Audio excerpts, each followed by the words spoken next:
আলাইকুম, স্বাগত জানাচ্ছি আরটিভি সন্ধ্যার সংবাদে। আপনাদের সঙ্গে আছি আমরা দুজন, আমি মাহবুবা জারিন রানা এবং একই সাথে রয়েছে আমি আফসানা সুরাইয়া। ঐকমত্য কমিশনের আলোচনায় আশাব্যঞ্জক অগ্রগতি হয়নি বলে মন্তব্য করেছেন কমিশনের সহসভাপতি ডক্টর আলী রিয়াজ। বিএনপি ছাড় দিলেও অনেকে নিজ অবস্থানে অনড় বলে মনে করেন সালাউদ্দিন আহমেদ। বলেন, সব বিষয়ে একমত হলে আলোচনার প্রয়োজন হতো না।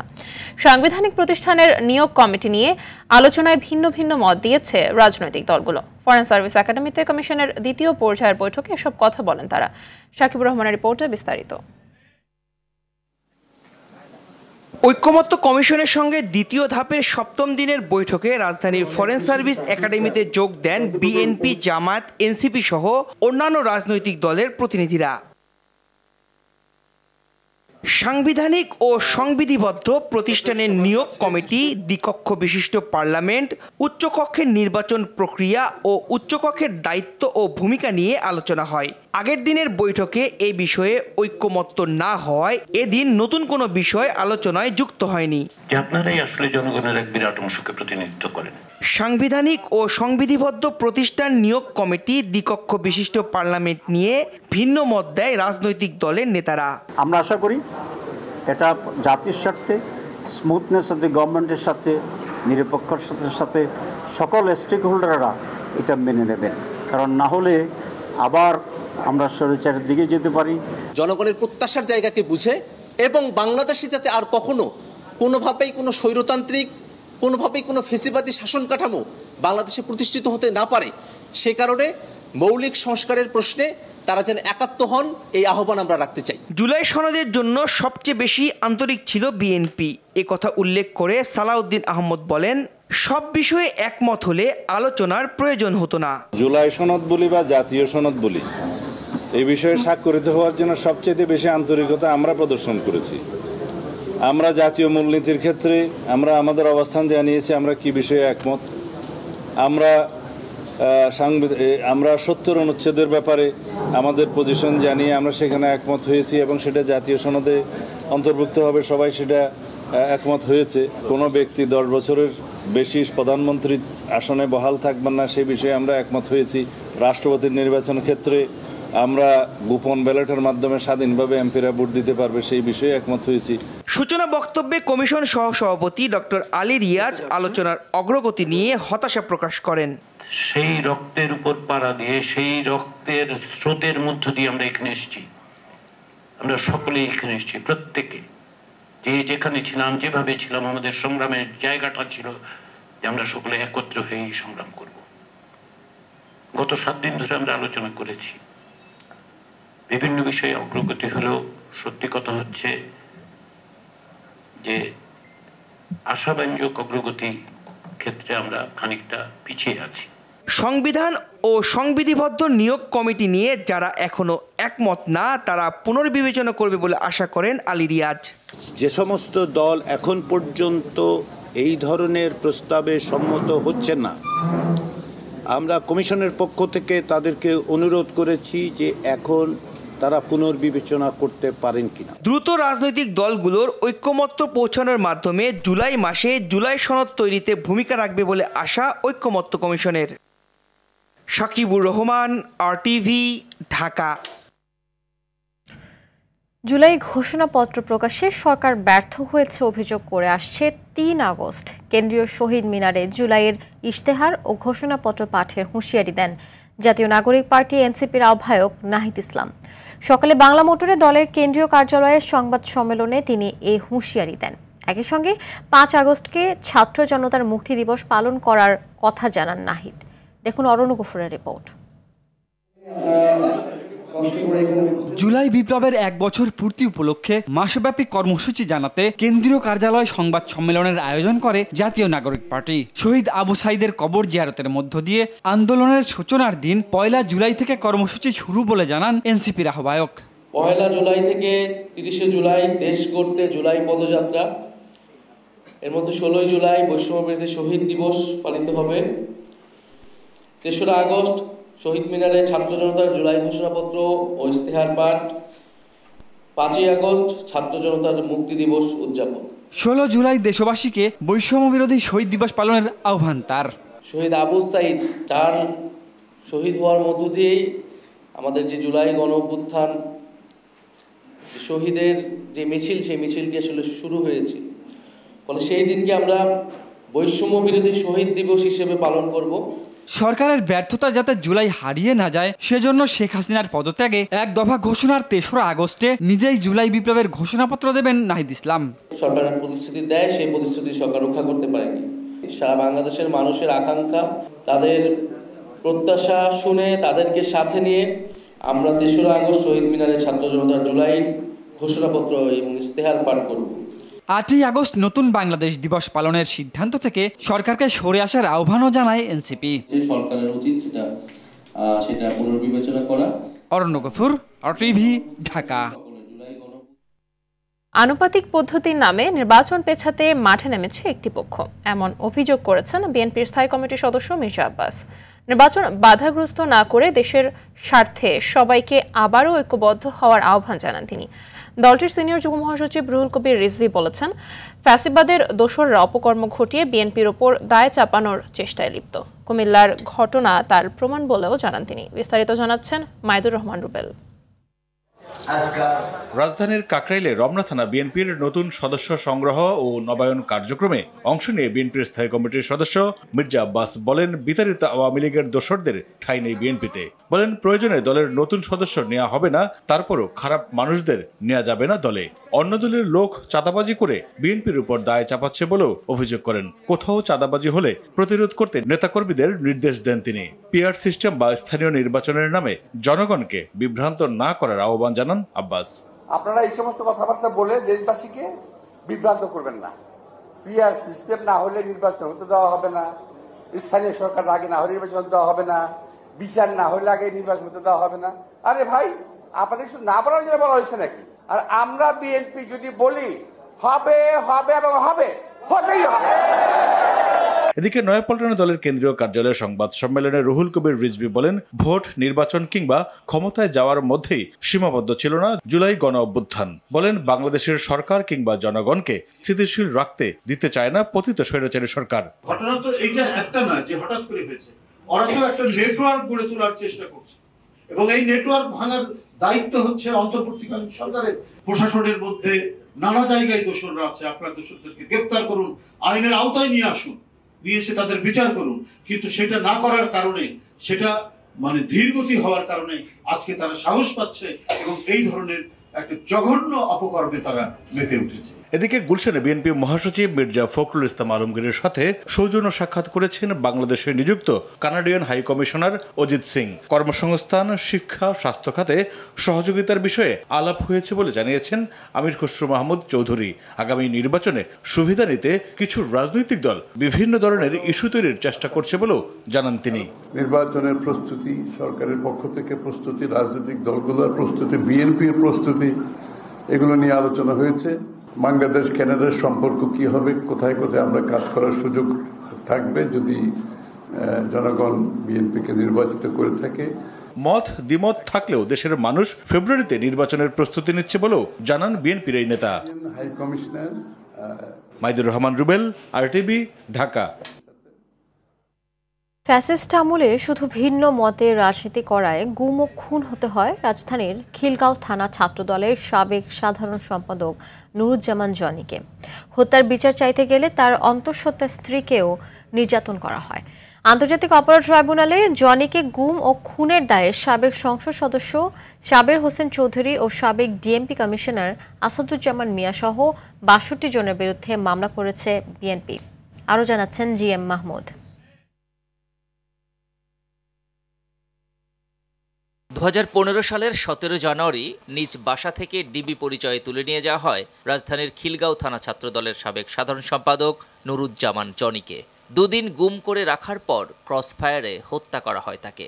20 জানুয়ারি হাসপাতালে যখন লাশ পাওয়া যায় তখন জনির শরীরে 16টি গুলির চিহ্ন ছিল। স্বামীকে হত্যার বিচার চেয়ে মামলা করতে গেলে 7 মাসের অন্তঃসত্ত্বা স্ত্রীকে করা হয় নির্যাতনও। এরপর 10 বছরেও বিচার চাইতে পারেনি পরিবার। গণঅভ্যুত্থানে স্বৈরাচার শাসনের বিদায়ে এবার ন্যায় বিচারের আশায় আন্তর্জাতিক অপরাধ ট্রাইব্যুনালে মামলা করেন জনির বাবা। আমি কি এখনো বিচার পাবো না? সে হায়নারত নেই এখন, এখনই কি আমি বিচার পাবো না? আপনারা একটা কিছু করেন আমার জন্য।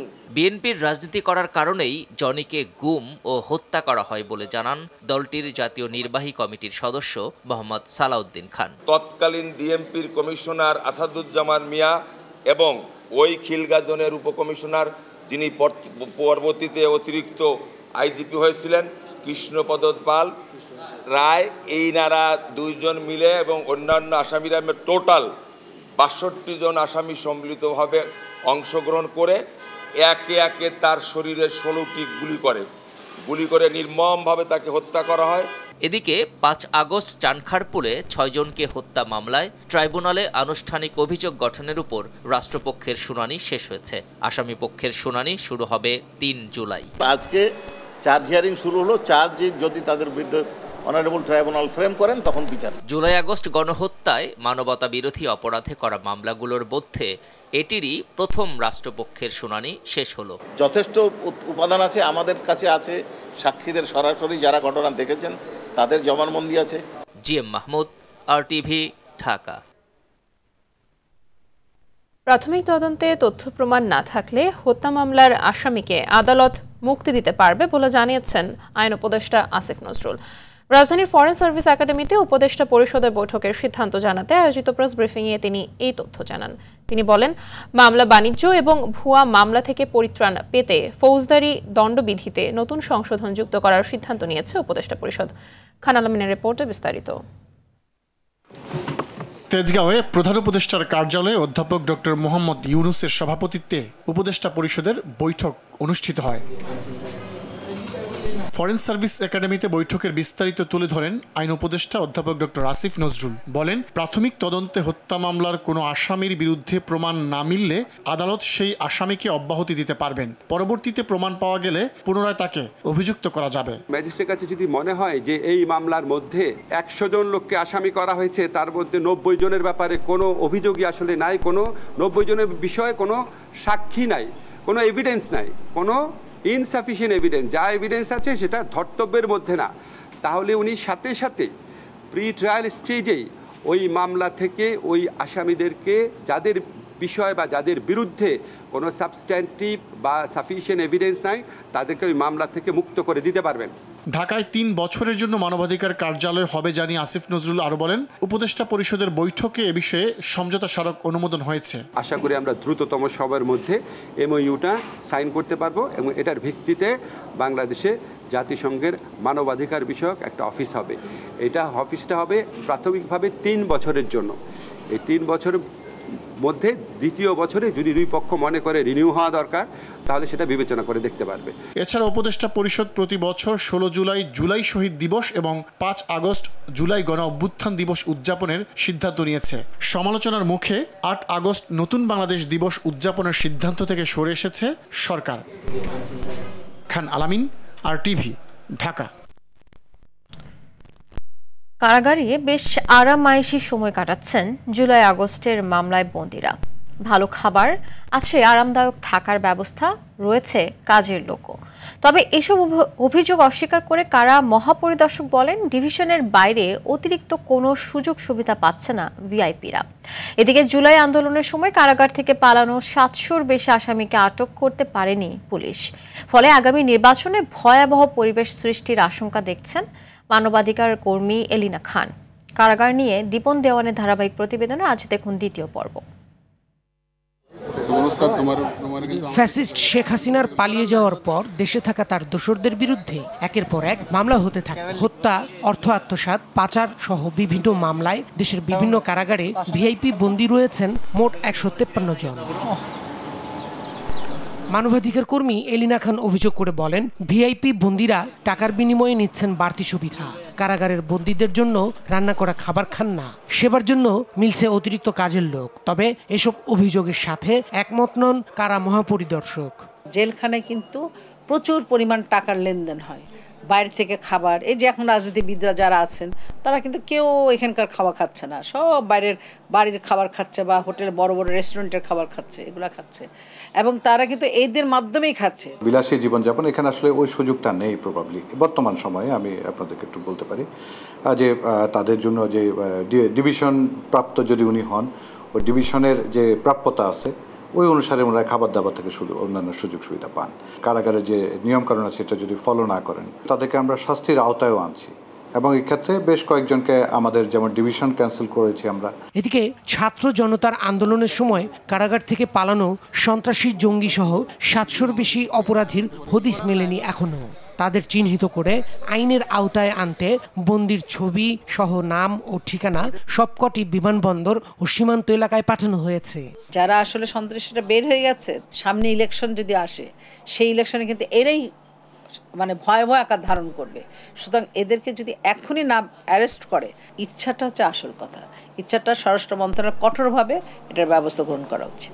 শুরু দিকে কিছু আমরা তাদেরকে গ্রেপ্তার করতে সক্ষম হয়েছে, পুলিশ কিন্তু বেশ কিছু গ্রেপ্তার করেছিল, বাট বর্তমানে তাদেরকে আর ওই পাওয়া যাচ্ছে না। তাদেরকে বেশ অভিযান চলছে, এটা না যে অভিযান থামিয়ে গেছে তা না, তাদের নোন পজিশন অথবা ইয়াদের সংস্থাগুলো অভিযান চালাচ্ছে, বাট তাদেরকে এ পর্যন্ত গ্রেপ্তার করতে সক্ষম হয়নি।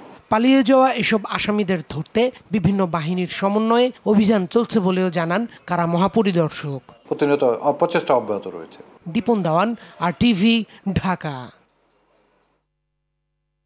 কুমিল্লায় হিন্দু নারীকে ধর্ষণের ঘটনা এবার মোড় নিল ভিন্ন খাতে। স্থানীয়রা বলছেন এটি ধর্ষণ নয়, পরকীয়া। তবে ভুক্তভোগী ওই নারী বলেছেন এসবের কোনোটিই নয়। অভিযুক্ত ফজর আলীর সঙ্গে তার শুধু আর্থিক লেনদেনের সম্পর্ক। পুলিশ এরই মধ্যে ফজর আলী সহ 5 জনকে গ্রেফতারও করেছেন। কুমিল্লা প্রতিনিধি আবুল খায়রার পাঠানো তথ্যচিত্রে বিস্তারিত জানাচ্ছেন আব্দুল হামিদ। গত বৃহস্পতিবার রাতে কুমিল্লার মুরাদনগরের বহেরচর গ্রামে এক প্রবাসীর স্ত্রীকে ধর্ষণের অভিযোগে ফজর আলী নামে এক ব্যক্তিকে আটক করে গণপিটুনি দেওয়া হয়। পরে সে পালিয়ে যায়। এর আগে কিছু ব্যক্তি ঘটনার ভিডিও ধারণ করে, যা সামাজিক যোগাযোগ মাধ্যমে ছড়িয়ে দেওয়া হয়।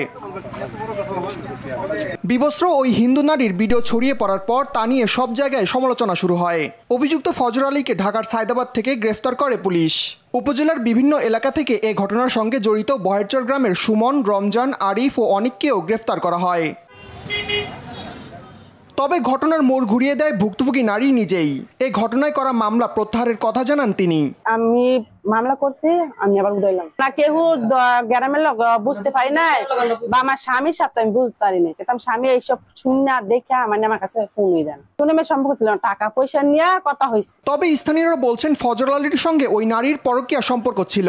এই যে ঘটনাগুলি শুরু হয়েছে তখন রাত্রে বাজে 12:30, কারণ আমার ডাক আনছে এই ফজর আলী চুরি নাকি মেয়ের অত্যাচার করছে। ফজর আলীর দীপালির পরকীয়া সম্পর্ক ছিল অনেক আগে থেকেই। দীপালির বিয়ে হয়ে গেছে শ্বশুর বাড়িতে থাকতো, ওইখান থেকে দীপালি বাপের বাড়িতে আসছে, ফজর আলীকে ফোন করে নেওয়ার পরে তাদেরকে পরকীয়া সম্পর্ক ছিল। এর আগে সামাজিক যোগাযোগ মাধ্যমে ফজর আলীকে বিএনপি কর্মী হিসেবে পরিচয় দিলেও খোঁজ নিয়ে জানা যায় তিনি স্থানীয় আওয়ামী লীগের রাজনীতির সঙ্গে যুক্ত ছিলেন। এছাড়া স্থানীয় ইউপি চেয়ারম্যানের ঘনিষ্ঠ হিসেবেই তাকে সবাই চিনত। সে আওয়ামী লীগের পন্থী রাজনীতি করছে, আওয়ামী লীগের সাথে জড়িত ছিল জাহাঙ্গীর আলম সরকার, ইউসুফ আব্দুল্লাহ হারুন, সবার ব্যানারে তাকে দেখবেন। সে হচ্ছে সুবিধাবাদী লোক। আব্দুল হামিদ, RTV। পটুয়াখালীর রাঙাবালিতে এক তরুণীকে হাত পা বেঁধে তুলে নেওয়ার একটি ভিডিও সামাজিক যোগাযোগ মাধ্যমে ছড়িয়ে পড়েছে। ঘটনার পর এলাকায় চাঞ্চল্যের সৃষ্টি হয়েছে। তবে পুলিশ বলছে বিষয়টি রাজনৈতিক নয়, এটি পারিবারিক। শনিবার রাতে উপজেলার মৌডুবি ইউনিয়নের মাঝের দেওর এলাকায় এই ঘটনা ঘটে। স্থানীয়রা জানান উপজেলার বাইলাবুনিয়া গ্রামের সাখওয়াত হোসেনের মেয়ে তন্নি আক্তার ও পাশের গ্রামের কামাল গাজীর দীর্ঘদিন প্রেমের সম্পর্ক ছিল। পারিবারিক সম্মতি না থাকায় গত 20 জুন পালিয়ে বিয়ে করে সংসার করছিলেন তারা। শনিবার রাতে কামালের বাড়ি থেকে তন্নিকে জোরপূর্বক তাকে ধরে নিয়ে যান বাবা। পরে 13 সেকেন্ডের ভিডিও সামাজিক যোগাযোগ মাধ্যমে শেয়ার করেন স্বামী কামাল। এ ঘটনায় এখনো কেউ লিখিত অভিযোগ দেয়নি বলে জানায় পুলিশ।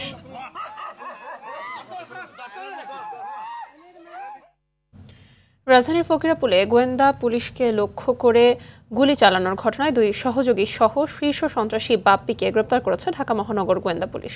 গেল রাতে ডিবির একটি দল যশোরের ঘোপ নওয়াপাড়া রোডের নজরুল ইসলাম নামের এক ব্যক্তির দোতলা বাড়ি থেকে তাদের গ্রেপ্তার করে। এ সময় তাদের কাছ থেকে 3টি বিদেশি পিস্তল ও বিপুল গোলা বারুদ উদ্ধার করা হয়। গ্রেপ্তারকৃত অন্য 2 জন হলেন আবু খালিদ সাইফুল্লাহ ওরফে বোমারিপন ও মোহাম্মদ কামরুল হাসান। বিকেলে ডিএমপি মিডিয়া সেন্টারে সংবাদ সম্মেলনে পুলিশ জানায় গত 19 জুন ফকিরাপুল এলাকায় বাপ্পি বাহিনীর গুলিতে ডিবির 3 সদস্য আহত হয়।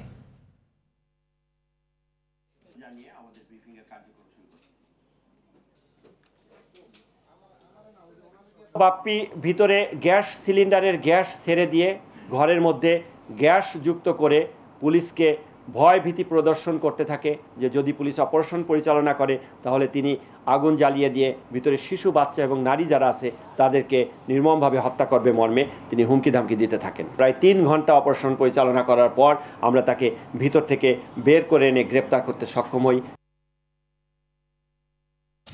দর্শক, এবারে নিয়ে নিচ্ছি হাইসেন্স সংবাদ বিরতি, ফিরে আসা থাকছে।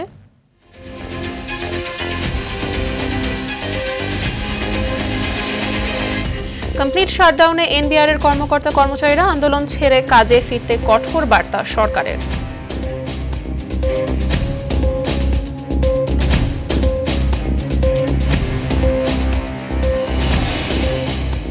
এবং রাজধানীতে পৃথক সড়ক দুর্ঘটনায় নিহত 5, হাজারীবাগে পানির ট্যাঙ্ক পরিষ্কারের সময় বিস্ফোরণে বাবা মেয়ে সহ দগ্ধ 4 জন।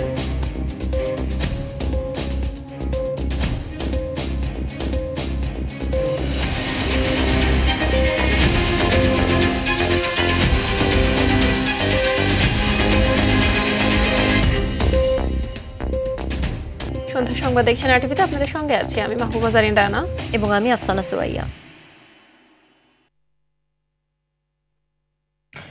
বিভিন্ন ব্যক্তি ও প্রতিষ্ঠানকে কর ফাঁকি দিতে সহযোগিতা, ঘুষ লেনদেন ও অবৈধ সম্পদ অর্জনের অভিযোগে জাতীয় রাজস্ব বোর্ডের 6 কর্মকর্তার বিরুদ্ধে অনুসন্ধান শুরু করেছে দুর্নীতি দমন কমিশন। বিকেলে সংবাদ সম্মেলনে এ তথ্য জানান দুদক মহাপরিচালক মোহাম্মদ আক্তার হোসেন। তিনি বলেন, এনবিআর এর কতিপয় অসাধু কর্মকর্তা করের টাকা কমিয়ে দেওয়ার বিনিময়ে নিজেরা মোটা অঙ্কের টাকা নিচ্ছে। কর ফাঁকির মিথ্যা মামলা দিয়ে বিভিন্ন প্রতিষ্ঠানকে হয়রানি করার তথ্যও আছে বলে জানান দুদক মহাপরিচালক।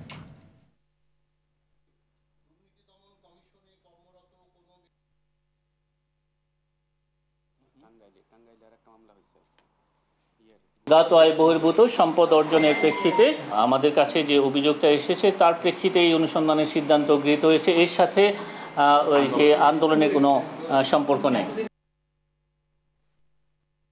এনবিআর এর কোনো কর্মকর্তা বিনা অনুমতিতে কর্মস্থলে অনুপস্থিত থাকলে তার বিরুদ্ধে সরকারি বিধি মোতাবেক শাস্তিমূলক ব্যবস্থা নেওয়া হবে। এনবিআর এর জনসংযোগ থেকে পাঠানো এক সংবাদ বিজ্ঞপ্তিতে এই তথ্য জানানো হয়েছে। এতে আরও বলা হয়, আন্দোলনের কারণে অর্থনীতির অনেক ক্ষতি হয়েছে। এদিকে টানা দ্বিতীয় দিনের মতো কমপ্লিট শাটডাউন কর্মসূচি পালন করেছে এনবিআর সংস্কার ঐক্য পরিষদ। আরও জানাচ্ছেন তৌহিদুর রহমান। এনবিআর এর প্রধান কার্যালয়ের সামনে প্রতিষ্ঠানের চেয়ারম্যানের পদত্যাগ ও যৌক্তিক সংস্কারের দাবিতে এনবিআর সংস্কার ঐক্য পরিষদের কমপ্লিট শাটডাউন কর্মসূচি। দেশ এবং অর্থনীতির স্বার্থে এনবিআর এর যৌক্তিক সংস্কারের কথা বলেন পরিষদ নেতারা। মেইন অভিভাবক যখন আমাদেরকে ওন করছেন না, তখন তার পরবর্তী অভিভাবকের কাছে আমাদের যেতে হবে। যদি অর্থ উপদেষ্টা মহোদয় আমাদেরকে ওন না করেন, তখন আমাদের প্রধান উপদেষ্টা মহোদয়কে যেতে হবে। কারণ আমাদের যৌক্তিক যে আন্দোলন, যৌক্তিক যে দাবি, সেটা নিয়ে আলোচনা করে এটা সমাধান করলে খুবই ভালো। আর আমরা জাতির আশা দিতে চাই যে আমরা অতিরিক্ত কাজ করে সকল রেভিনিউ আমরা আদায় করে সেই সমস্যা খুশি। সামগ্রিক বিষয়ে অর্থ উপদেষ্টার সঙ্গে আলোচনা করতে চাইলেও অপারগতা জানান উপদেষ্টা। বৈঠক হবে না, ওটা আমি বলতে ক্যাবিনেট পরে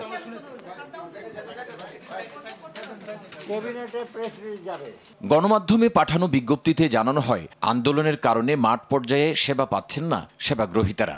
বিজ্ঞপ্তিতে আরও বলা হয়, বিনা অনুমতিতে কর্মস্থলে অনুপস্থিত থাকলে সরকার আইন অনুযায়ী শাস্তিযোগ্য অপরাধ হিসেবে ব্যবস্থা নেবে। সবাইকে কর্মস্থলে ফিরে আসার আহ্বান জানানো হয়। অন্যথায় দেশের জনগণ ও অর্থনীতির সুরক্ষায় কঠোর হতে বাধ্য হবে বলেও জানানো হয়। আন্দোলনের কারণে অর্থ বছরের শেষ 2 মাসে রাজস্ব আদায় মারাত্মকভাবে বাধাগ্রস্ত হয়েছে বলে মনে করে সরকার। তৌহিদুর রহমান, আরটিভি, ঢাকা। বিচার বিভাগ পৃথকীকরণ ও নিম্ন আদালতের বিচারকদের শৃঙ্খলা বিধি সংক্রান্ত মামলার রিভিউ আবেদনের আদেশ স্থগিত করেছে আপিল বিভাগ। সকালে প্রধান বিচারপতি ডক্টর সৈয়দ রেফাত আহমেদের নেতৃত্বাধীন 6 বিচারপতির আপিল বেঞ্চ এ রায় দেন। এর আগে গত 27 জুন এই আবেদনের উপর শুনানি শেষে রায়ের জন্য আজকের দিন ধার্য করে আপিল বিভাগ। আদালতে আবেদনের পক্ষে শুনানি করেন আইনজীবী মোহাম্মদ শিশির মনির। রাষ্ট্রপক্ষে ছিলেন অ্যাটর্নি জেনারেল মোহাম্মদ আসাদুজ্জামান।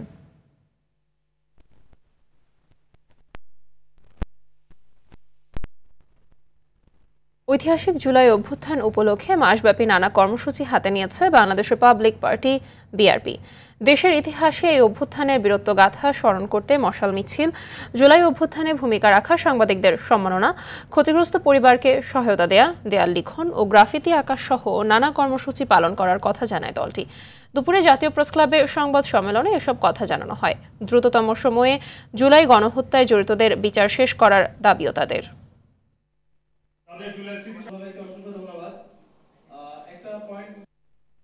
রাজধানীর 2 পৃথক স্থানে সড়ক দুর্ঘটনায় 5 জন নিহত হয়েছে। গেল রাতে এসব দুর্ঘটনা ঘটে বলে জানায় পুলিশ। দুর্ঘটনার ফলে পরিবারগুলোতে নেমে আসে শোকের ছায়া। এদিকে হাজারীবাগে একটি আবাসিক ভবনের পানির ট্যাঙ্ক পরিষ্কারের সময় বিস্ফোরণে বাবা মেয়ে সহ দগ্ধ হয়েছে 4 জন। একজনের অবস্থা আশঙ্কাজনক। এ বিষয়ে আরও জানাচ্ছেন মাহিন আরাফাত।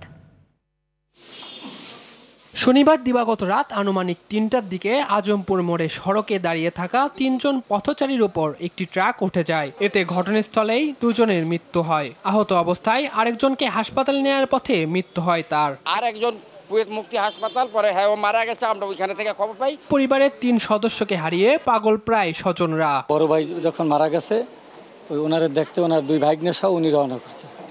তখন ওই গাড়ির জন্য অপেক্ষা করতেছিল, আইয়া তখন ওই ট্রাকটা মেরে দিছে। রাস্তার মধ্যেও ছিল না বা এমনি যে রাস্তা ক্রস করতেছে এ ধরনের কিছু না, এটা ইচ্ছাকৃত করছে। এই পরিবারে আর দেখার মতো কেউই নাই। 2 বোন ভাই আছে, এদেরকে মানে নিঃস্ব করে তার বাবা আজকে দুনিয়া থেকে চলে গেল। ঘাতক চালক ও ট্রাকটিকে জব্দ করেছে উত্তরা থানা পুলিশ। দুর্ঘটনায় দোষীদের শাস্তি নিশ্চিতের পাশাপাশি এই ধরনের ঘটনার পুনরাবৃত্তি রোধে যথাযথ পদক্ষেপ নেওয়ার আহ্বান নিহতের সহপাঠীদের। ঢাকা উত্তর সিটি উল্লেখিত একটা যাত্রী ছাউনির কাছে দাঁড়িয়েছিল ফুটপাথে, সেইখানে একটা বিশাল রাস্তার মধ্যে তাকে লরিটা এসে উপরে উঠিয়ে দিল। আপনি কি বলবেন এটাকে? এটা তো একটা মার্ডার কেস। আমার বন্ধু মারা গেছে, এখানে বাকি 2 জন মারা গেছে, শুধু তারা না, এরকম আরো অনেক প্রাণ বাংলাদেশে আগেও গেছে, আস্তে আস্তে আরো অনেক বেশি যাবে। অন্যদিকে একই রাতে কাফরুল থানাধীন বিজয় সরণির লিংক রোডে মাইক্রোবাসের সঙ্গে দ্রুতগামী একটি মোটরসাইকেলের সংঘর্ষ হয়। এতে 2 যুবক নিহত হন। এই ঘটনায় মাইক্রোবাসটিকে আটক করলেও চালক এখনো পলাতক। এদিকে হাজারীবাগের ট্যানারি মোড় এলাকায় আবাসিক ভবনের পানির ট্যাঙ্ক পরিষ্কারের সময় বিস্ফোরণে দগ্ধ 4 জন রাজধানীর জাতীয় বার্ন ও প্লাস্টিক সার্জারি ইনস্টিটিউটে চিকিৎসা নিচ্ছেন। ভিতরে গ্যাস জমা ছিল, অনেকদিন খোলা ছিল না, এভাবে একটা বিস্ফোরক হয়ে গেছে। জাতীয় বার্ন ও প্লাস্টিক সার্জারি ইনস্টিটিউটের জরুরি বিভাগের আবাসিক চিকিৎসক শাওন বিন রহমান বলেন, দগ্ধ 4 জনের মধ্যে একজনের অবস্থা আশঙ্কাজনক। শিশু 2 জন সহ 3 জনের পোড়ার শতাংশ আসলে কম। আর একজন আছেন, উনি অ্যাডাল্ট পেশেন্ট, ওনার হচ্ছে গিয়ে 17% পুড়েছে, ওনাকে আমরা ভর্তি রেখেছি এবং মেইল এসডিইউতে ওনাকে আমরা শিফট করছি। মাহিন আরাফাত, আরটিভি, ঢাকা। দর্শক সংবাদে এ পর্যায়ে আবার নিচ্ছে হাইসান সংবাদ বিরতি। ফিরে এসে আরও যা থাকছে।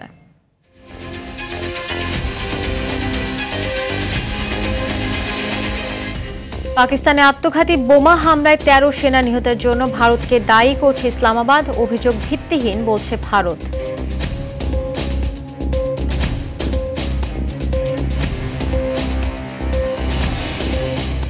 এবং ক্লাব বিশ্বকাপের কোয়ার্টার ফাইনালে যেতে আজ ইন্টার মায়ামির মুখোমুখি হবে পিএসজি। আরেক ম্যাচে ফ্ল্যামিঙ্গোর প্রতিপক্ষ বায়ার্ন মিউনিখ।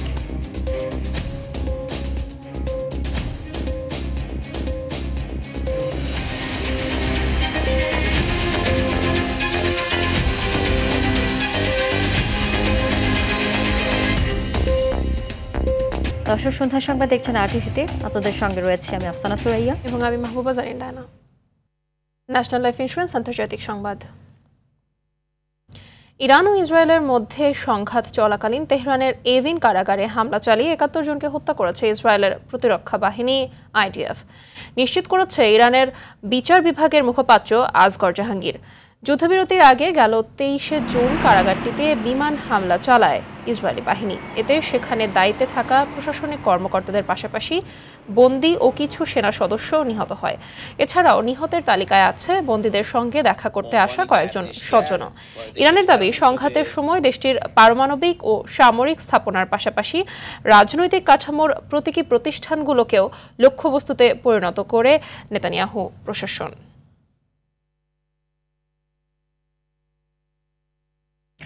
কয়েক মাসের মধ্যেই সমৃদ্ধ ইউরেনিয়াম উৎপাদন শুরু করতে পারে ইরান।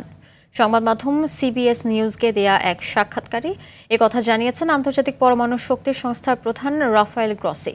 গেল 13 জুন ইরানের পারমাণবিক ও সামরিক স্থাপনায় হামলা চালায় ইসরায়েল। ইসরায়েল সংঘাতের মধ্যেই তেহরানকে পারমাণবিক অস্ত্র তৈরি করা থেকে বিরত রাখতে যুক্তরাষ্ট্র তেহরানের গুরুত্বপূর্ণ 3টি পারমাণবিক স্থাপনায় বোমা হামলা চালায়। যদিও পারমাণবিক অস্ত্র তৈরির অভিযোগ বরাবরই অস্বীকার করে আসছে ইরান।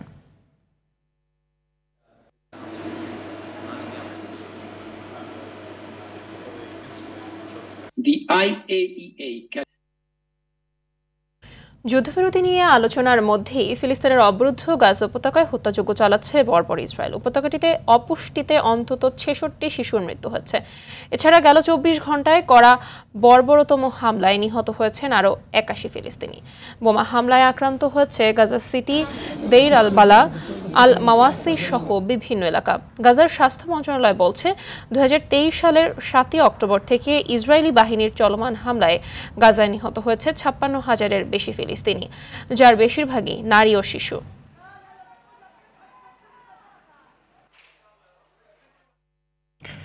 পাকিস্তানের খাইবার পাখতুনখাওয়া আত্মঘাতী বোমা হামলায় 13 সেনা নিহত হওয়ার জন্য ভারতকে দায়ী করে বিবৃতি দিয়েছে ইসলামাবাদ।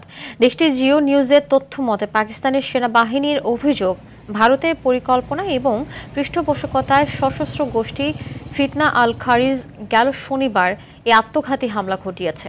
তবে ভারত এই হামলার সঙ্গে তাদের সম্পৃক্ততার অভিযোগ প্রত্যাখ্যান করেছে।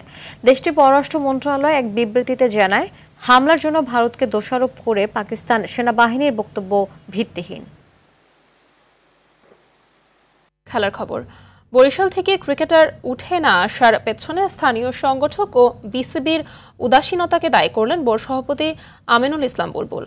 টেস্ট ক্রিকেটের 25 বছর পূর্তি উদযাপনে বরিশাল সফরে গিয়ে স্থানীয় খেলোয়াড় ও কর্মকর্তাদের সাথে বৈঠক শেষে সব কথা বলেন তিনি।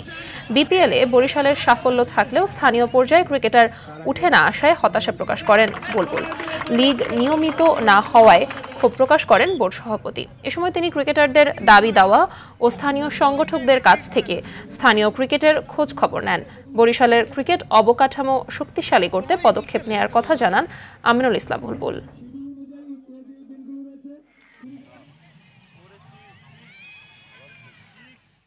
এটা আমাদের জন্য দুঃখের খবর যে এত বছর এখানে ক্রিকেট খেলা হয়নি, এবং ক্রিকেট প্লেয়ারদের সাথে মিটিং করলাম এবং কিছু ক্রিকেট প্লেয়ার তাদের চোখের পানি দিয়ে তারা আমাকে বলছিল যে কেন হবে না।